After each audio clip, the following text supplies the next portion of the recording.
This is the video review for the Power Rangers Zeo Super Zeo Megazord set. And I reviewed the Zeo Megazord set a while back. That's the one with the Phoenix, Sphinx, Taurus, and the two Daleks.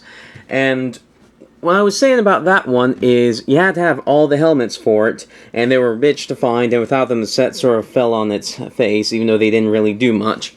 But with this one, with the Super Zeo Megazord, there is really only one piece you have to make sure you have that's hard to find, and that is, well, it's a helmet again, but it's only one helmet, and this one, no parts forming required. You can take it off, but you can just leave it on the back of number 2 yellow.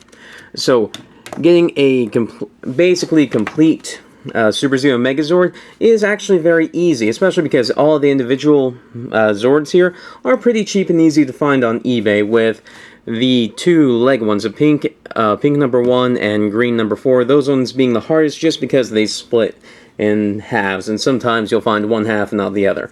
The only other parts that are kind of hard to find are the swords, but they're just blah and yellow, and I would forgive anyone for not really caring about these. So anyway, let's look at each one of these individually, and then we'll put this guy together. Like with the Zeo Megazord, I'm going to build this from the ground up, so let's look at pink number 1 first. Pink number 1, I really like the way she looks. As far as the geometric chest, she has one of the better looking chests, because it just looks more normal than the others. Like with number 5, oh, he's got a star for a chest. It looks weird. For number 4, he's a big block. For number 2, it's 2 oblong shapes. And then number 3, the triangle is just almost too big for his chest. So number 1, pink, I think looks basically the best, though not the most intimidating. For posability, the arms will rotate like this, and the legs can go out like this, like she's doing a curtsy or a bow or something. So not much articulation, but she does look nice. Now to transform her into the feet is pretty simple. First, you separate her in half. On this side, you'll fold this back, fold the head here down, push the arm in, and then fold the leg up like this. Do basically the same to the other side. Push this in, fold this up, and then here we have 2 feet. Let's put these off to the side.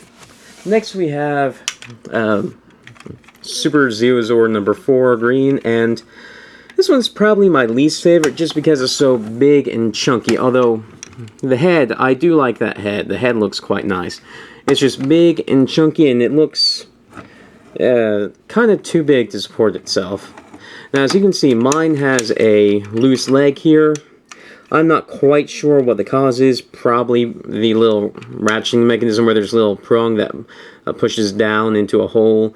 That's probably broken, but it doesn't really affect the figure because his legs don't have much posability anyway, and when it's all combined together, while you can notice a little bit of wibble wobble, the way the figure holds it down, so I'm not too concerned about the break. The arms will rotate around like this and rotate like this, so you can get some, hey, I can get a bear hug, please. Oh, Pink, if you weren't in feet, I would bear hug you so hard. Yeah. Now anyway, to transform this guy, split him in half, rotate the arms to the back, and rotate the head up, so we'll fill in the gap left by the arm. And then you'll take the foot, and then fold it up into there like that. And this will make the shin, and the way this combines with one of the feet, this is the right side, the right leg, and this is the right foot. You just clip this onto a Pink's arm, and there you go. You have the shin and the foot. Do the same to the other side. This part's a bit different, but it ends up looking basically the same. Fold this up, and here we have 2 lower legs completed. And that's pretty cool. I really like the way those go together. Put these off to the side. And here we have Super Zeo Zord number 3 blue. This guy probably looks about the second best. Now, the triangle's a bit too big, but he does look more, otherwise, well, his arms are short, but he looks more heroic than the others because he has the broad chest. He has more articulation than most because, like with the green Super Zeo Zord. His arms can bend out like this. So we can have the, I want a bear hug, please, bear hug me, man, bear hug me, bro hug. And then the arms can rotate around 360 like this if they don't bump into the chest. And then the legs, they can go forward a little bit and back a little bit at the thigh. And then he can bend at the knee. But because of the way the feet are shaped, you can't really get a good walking pose. So the posability isn't that useful, but it is there if you just want to, hey, I'm walking, you're making believing with me. So anyway, to transform this guy is really neat. I love his transformation. You rotate his arms back like this, fold the legs over the arms, and then spin the legs around like this, and then push the head up. My head's a penis. And then what you do is there are little holes left here by where the head and neck assembly were for the green Super Zeo Zord. And then push this in there like that. There's a little spring load section here. So that's the way it hooks together. And here we have a lower body. And yeah, I mean, this is pretty cool. I like how all these guys transform.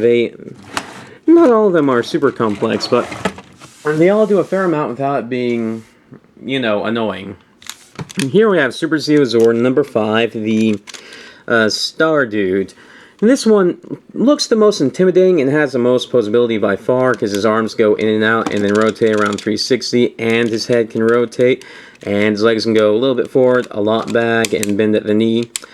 He's the most intimidating looking, but I don't really like the way he looks. He looks intimidating, but he doesn't really look good.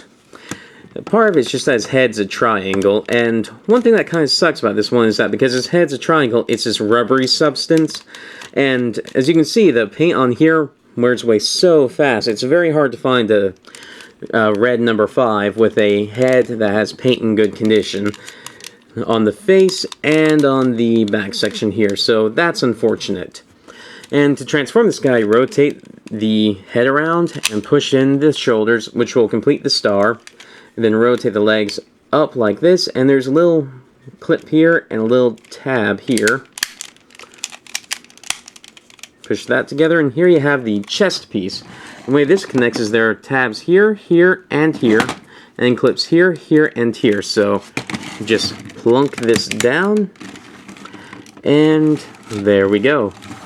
And I really like the way that the geometric shapes in the upper body kind of hook together in a neat way. It's very cool.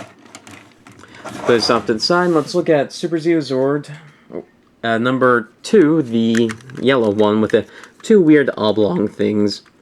This one, I don't like the look of the chest, but otherwise it looks okay. The head looks okay. It has a decent posability. The arms rotate around 360. They can bend out like this. Give me a bear hug, you incomplete Megazord, you! Or, you incomplete Megazord, you! Because this would be, I think, female. As far as Power Rangers female, but Super Sentai, I've got no idea. And then the legs, they can bend at the knee and rotate above the knee. But that's about it.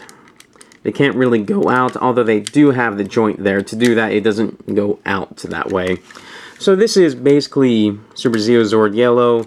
You got this hanging off, and she has an interesting transformation. What you do is you press these in, which push out the fists, split her body like this, rotate the arms back and down, flip the head over, rotate the arms around and down.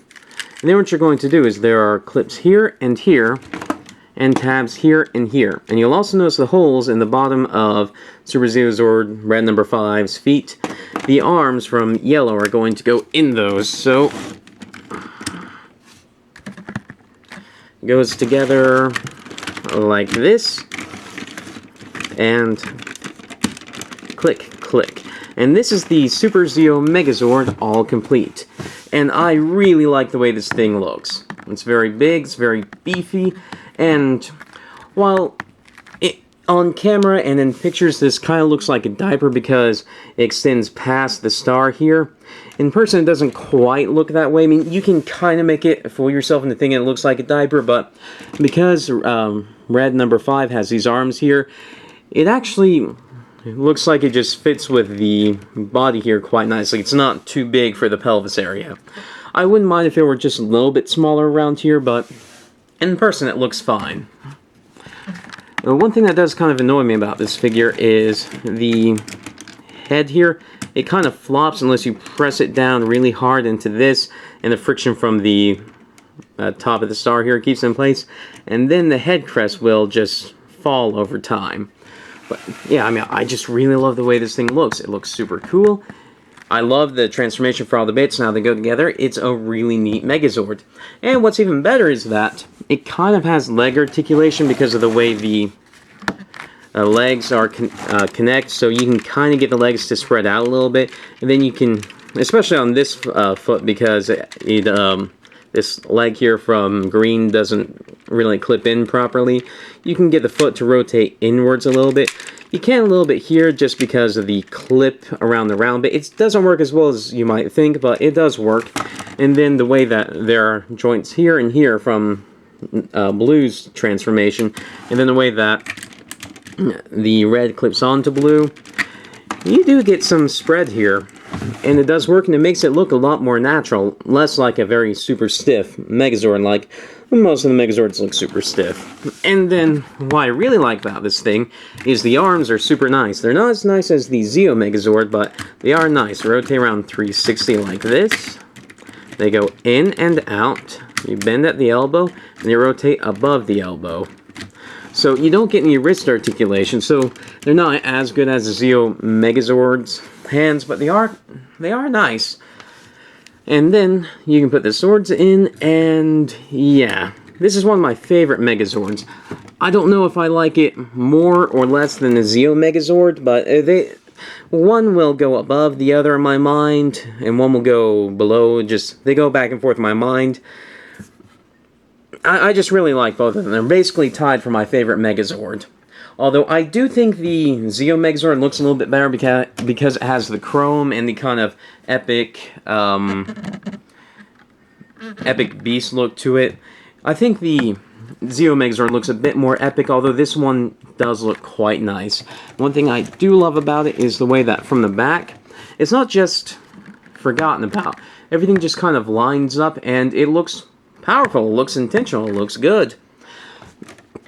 So yeah, I do really like this thing. I do really recommend it. One thing that makes me recommend it a lot more than the Zeo Megazord is it's a lot easier to find all the parts, because really all you have to worry about is the head. Everything else is easy to get.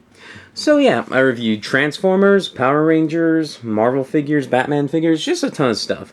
If any of that sounds interesting to you, please subscribe. Thank you for watching.